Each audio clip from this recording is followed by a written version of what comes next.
बच्चों, आज हम लोग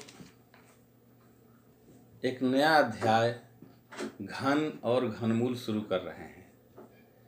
घन और घनमूल में सबसे पहले हम लोग घन के बारे में जानेंगे।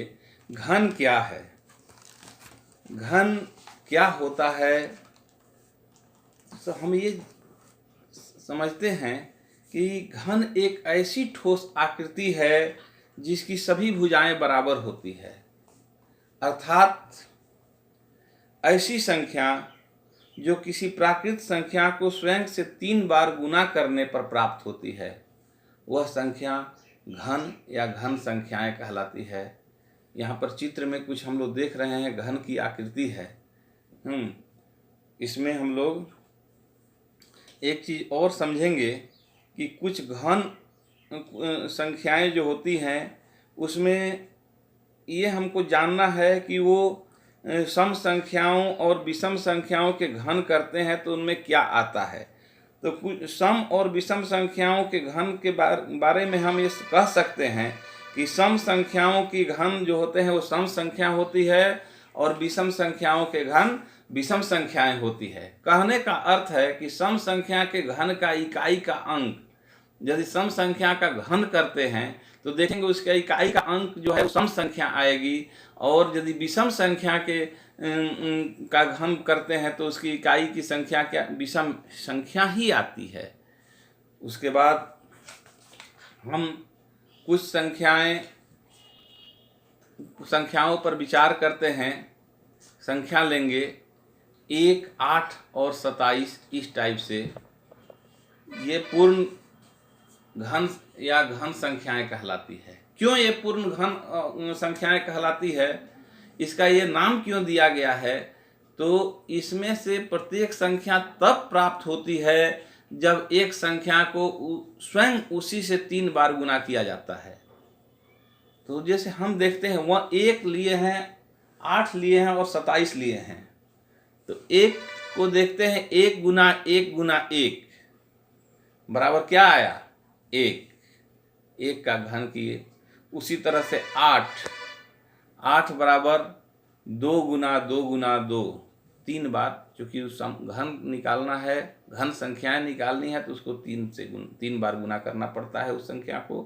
तो 2 पर पावर 3। 27 को भी हम देखते हैं, उसको 3 को 3 बार से गुना करते हैं, 3 गुना 3 गुना 3 बराबर 3 पर पावर 3। 3 पर पावर 3 को क्यूब भी कहते हैं। इसी तरह से 5 को पर पावर 3 बराबर 5 गुना 5 गुना 5 बराबर 125 है। इसलिए 125 एक घन संख्या है। क्या 9, इसी तरह से हम देखते हैं, क्या 9 एक घन संख्या है? नहीं, क्योंकि 9 3 गुना 3 करने से ही प्राप्त होता है। तो और ऐसी कोई प्राकृत संख्या नहीं है जिसे स्वयं से 3 बार गुना करने पर 9 प्राप्त हो।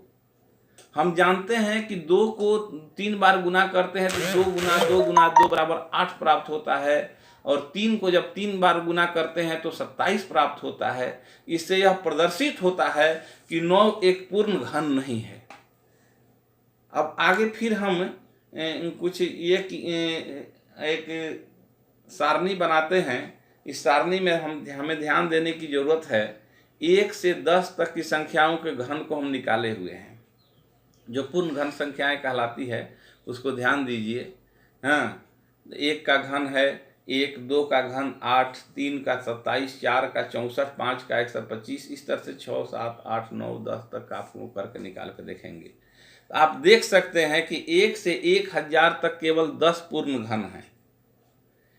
इसकी जांच हम करेंगे, 1 से 1 तक कितने पूर्ण घन हैं इसके बीच में। तो सम संख्याओं के घनों को देखेंगे, क्या वे सभी सम हैं? बिल्कुल, सम संख्याओं के घन करने पर संख्याएं सम संख्याएं आती है, और विषम संख्याओं के घन को करने पर संख्याएं विषम आती है। अब यहाँ 11 से 20 की संख्याओं पर हम ध्यान देखेंगे। आप ध्यान दीजिए, 12 का घन किया गया है, 13 का 16 का घन किए हैं। तो सभी संख्याओं के इसके घन के संख्याओं के अंतिम में जो संख्या है, इकाई का अंक, वो सम संख्याएं हैं, और 17 और 19 जो विषम संख्याएं हैं, इनके घन के इकाई के स्थान में देखेंगे तो वो विषम संख्याएं ही आई है। वहाँ स्पष्ट हम लिख रहे हैं, वो कह रहे हैं कि हम सम हैं और हमारे घन भी सम है। सम संख्याएं ये कहती है, और विषम संख्याएं भी कहती है कि हम विषम हैं और हमारे घन भी विषम हैं। अब आप अच्छी तरह से इस बात को समझ गए होंगे। अब कुछ ध्यान देंगे कि एक संख्या का प्रत्येक अभाज्य गुणनखंड उस संख्या के घन के अभाज्य गुणनखंडन में 3 बार आता है। यदि किसी संख्या के अभाज्य गुणनखंडन में प्रत्येक गुणनखंड 3 बार आता है तो क्या वह संख्या पूर्ण घन होती है? इसके बारे में एक उदाहरण एक संख्या 216 लेते हैं और उसका अभाज्य गुणनखंडन हम करते हैं तो हम पाते हैं कि 216 का गुणनखंडन करने पर देखिए, जब अभाज्य संख्या शुरुआत सबसे छोटी अभाज्य संख्या 2 है, वो उससे भाग लगाते हैं 216 में तो आता है 108 बार खाता है, फिर 2 से देते हैं 54 बार खाता है, फिर 2 से देते हैं 27 बार। अब 2 से नहीं लग रहा है, फिर 3 से खिलाते हैं 9 बार, 3 9 27, फिर 3 3 9 और 3 1 3। हम देखते हैं कि अभाज्य गुणनखंडन 2 गुना 2 गुना 2 गुना 3 गुना 3 गुना 3, यानी प्रत्येक गुणनखंड 3 बार आता है। 216 बराबर 2 को पर 3 पावर गुना 3 पर पावर 3, यानी बराबर 2 गुना 3 कॉमन ले लेते हैं, होल पर पावर 3, यानी 3 दूनी 6 पर पावर 3, जो एक पूर्ण घन है। क्या 729 इस तरह से हम जानेंगे कि पूर्ण घन है? हाँ, 729 का भी जब हम अभाज्य गुणनखंडन करते हैं तो 3 गुना 3 गुना 3 गुना 3 गुना 3 गुना 3, यानी 3 कितनी बार आता है? 6 बार। तो हम देखते हैं कि यह भी एक पूर्ण घन है। अब हम 500 के लिए जांच करेंगे तो 500 का जब अभाज्य गुणनखंडन करते हैं तो 2 गुना 2 गुना 5 गुना 5 गुना 5 आता है। तो यहाँ ये 500 पूर्ण घन नहीं है, क्योंकि इस गुणनफल में 3 बार 5 है, परंतु 2 केवल 2 बार ही आता है। जब इसमें 3 बार आता तब यह पूर्ण घन होता, तो इसलिए 500 पूर्ण घन नहीं है। क्या 243 पूर्ण घन है? तो इसमें भी देखते हैं कि 243 का जब गुणनखंड करते हैं तो 3 5 बार ही आता है, जबकि इसमें यहाँ 3 का एक त्रिक बनाने के बाद 3 गुना 3 शेष रहता है, अतः 243 एक पूर्ण घन नहीं है। अब इसी तरह से आपको प्रयास करना है। कुछ यहाँ दिया हुआ है कि निम्नलिखित में से कौन सी संख्याएं पूर्ण घन है, आप लोग अपने से कर लेंगे। अब एक सवाल है कि सबसे छोटा गुणज जो पूर्ण घन है, राज ने प्लास्टिसीन का एक घनाभ बनाया। इस घनाभ की लंबाई, चौड़ाई और ऊंचाई क्रमशः 15 सेंटीमीटर, 30 सेंटीमीटर और 15 सेंटीमीटर है। तो अनु उससे पूछती है कि एक पूर्ण घन बनाने के लिए उसे ऐसे कितने घनाभों की आवश्यकता होगी? क्या आप बता सकते हैं?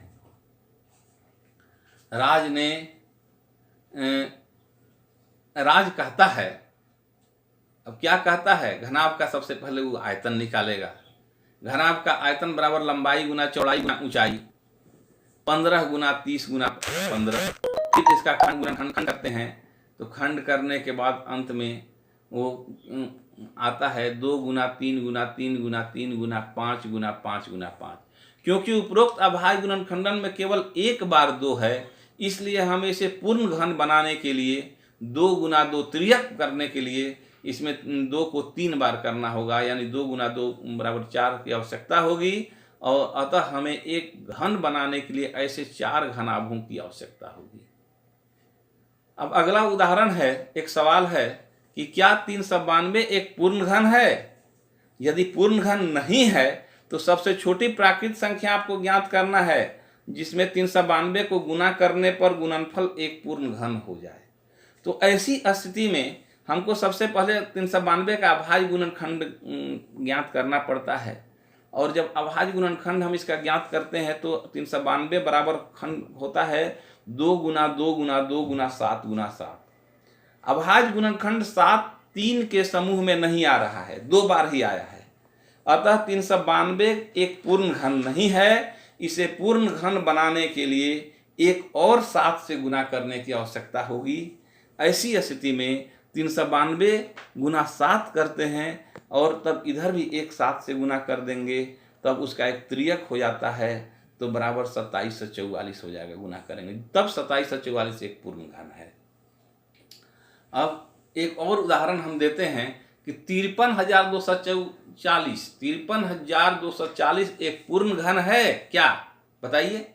यदि नहीं है तो इसमें किस सबसे छोटी प्राकृतिक संख्या से हम भाग देंगे कि भागफल एक पूर्ण घन प्राप्त हो हमें।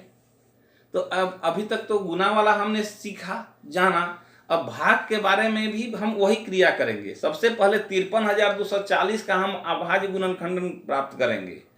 तो इसका अभाज्य गुणनखंड हमको प्राप्त होता है 2 गुना 2 गुना 2 गुना 11 गुना 11 गुना 5 के रूप में। यहाँ हम देखते हैं कि अभाज्य गुणनखंड में 5 3 के समूह में नहीं आ रहा है।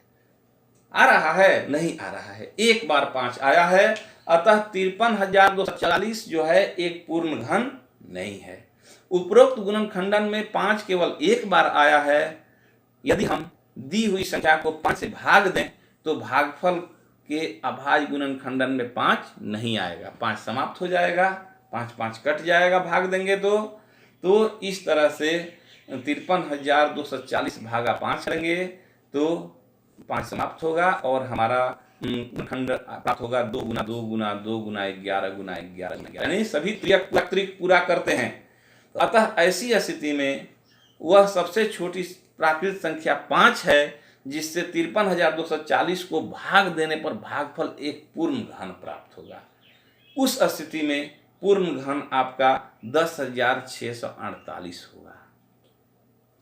अब एक और उदाहरण लेते हैं कि क्या 68,600 एक पूर्ण घन है। यदि नहीं है तो वह सबसे छोटी प्राकृतिक संख्या ज्ञात कीजिए जिससे 68,600 को गुना करने पर एक पूर्ण घन प्राप्त हो जाए। तो इसमें हम 68,600 का अभाज्य गुणनखंडन प्राप्त कर रहे हैं। अभाज्य गुणनखंडन जब हम प्राप्त करते हैं तो हम देखते हैं कि इसमें 5 केवल 2 बार ही आया है। देख लीजिए, स्पष्ट दिख रहा है कि 68,600 का अभाज्य गुणनखंड करते हैं तो 2 गुना 2 गुना 2 गुना 5 गुना 5 गुना 7 गुना 7 गुना 7, अर्थात इसमें 7 त्रियक पूरा कर रहा है, 2 त्रियक पूरा कर रहा है, लेकिन 5 त्रियक पूरा नहीं कर रहा है, 3 बार नहीं आया है। अतः 68,600 एक पूर्ण घन नहीं है। इसे पूर्ण घन बनाने के लिए हमको फिर 5 से गुना करना होगा और 68,600 गुना 5 बराबर 2 गुना 2 गुना 2, इधर भी 5 गुना 5 गुना 5 गुना 7 गुना 7 गुना 7। तो हम देखते हैं जब इसको गुना करते हैं तो 3,43,000 प्राप्त होता है, जो एक पूर्ण घन है। अतः ये ध्यान देने की जरूरत है कि 343 एक पूर्ण घन है। और उदाहरण 5 से में भी हम बताए थे, और हम जानते हैं कि 3,43,000 भी एक पूर्ण घन है, क्योंकि यहाँ भी ये हो रहा है। अब इस तरह से आपका घन पर जितने भी सवाल आएंगे आप आसानी से बना सकते हैं, कहीं किंतु परंतु नहीं है। और इसी पर मैं कुछ गृह कार्य आपको दे रहा हूँ, इसको आप लोग आसानी से गृह कार्य को संपन्न कर लेंगे। गृह कार्य में आपका 4 प्रश्न दिए हैं। पहला प्रश्न है निम्नलिखित में से कौन सी संख्याएं पूर्ण घन नहीं है। इसमें 1 2 3 4 5 इसको बना लेंगे। दूसरा है वह सबसे छोटी संख्या ज्ञात कीजिए जिससे निम्नलिखित संख्याओं को गुना करने पर पूर्ण घन प्राप्त हो जाए, ये भी आसानी से सब बन जाएगा। तीसरा, वह सबसे छोटी संख्या ज्ञात कीजिए जिससे निम्नलिखित संख्याओं को भाग देने पर भागफल एक पूर्ण घन प्राप्त हो जाए, इसका भी मैंने उदाहरण बताया है। प्लास्टिसिन, परीक्षित प्लास्टिसिन का एक घनाभ बनाता है जिसकी भुजाएं 5 सेंटीमीटर 2 सेंटीमीटर और 5 सेंटीमीटर हैं। एक घन बनाने के लिए ऐसे कितने घनाभों की आवश्यकता होगी, ये इसको भी आप आसानी से बना सकते हैं। और मुझे पूर्ण विश्वास है कि जब इतना आप काम कर लेंगे ईमानदारी से तो आपको घन से संबंधित किसी भी प्रश्न को हल करने में कभी कोई दिक्कत नहीं होगी। धन्यवाद।